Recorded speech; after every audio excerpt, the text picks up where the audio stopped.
I'm standing in front of the Watts Towers. This is just one of the most magnificent works of folk art in all of America, if not the world. It's a National Historic Landmark, one of 27, I believe, in Los Angeles County. And it is the work of one man. He's an Italian immigrant named Simon Rodia. Some believe that he was born Sabato Rodia. But he emigrated from Italy to the U.S. when he was a young boy. First, he was living in Pennsylvania, and then came out to settle in Oakland. He divorced his wife and left his wife and kids in the 19-teens, and then settled here in 1921 in Watts. So he made his living as a cement pourer and tile setter. And as you can imagine, that had a big impact on the construction of these towers.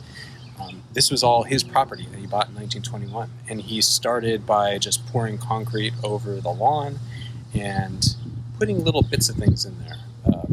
Bottles and shells and pieces of tile.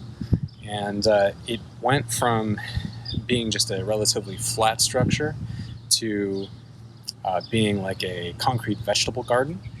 And then over the next 34 years, he built the spires. He was working on it all the time, so nights, weekends, whenever he had a moment, and he did it completely himself.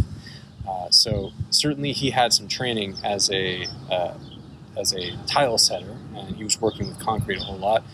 But I've also read that he was a lineman, helping fix phone lines and stuff, which helped him get used to wearing a safety harness.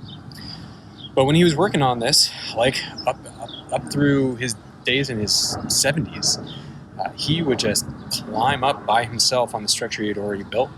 I think some of these are like 100 feet high, and with just a safety harness attached and a bunch of stuff in one sack, and then a bunch of wet concrete in another sack, and he would go about his work.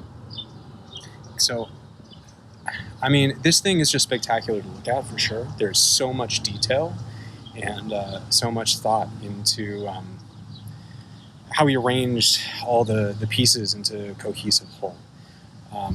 But it's also amazing to me just thinking about the endurance that it takes to make something like that. To have a vision that evolves over 34 years, and to have it turn from little bits of things into an actual environment.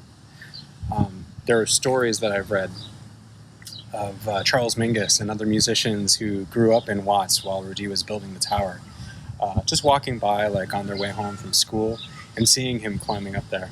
So as a vision, as a piece of art, and just as a spectacle, a thing to take in visually, there's just nothing like it. Thanks for doing LA with me.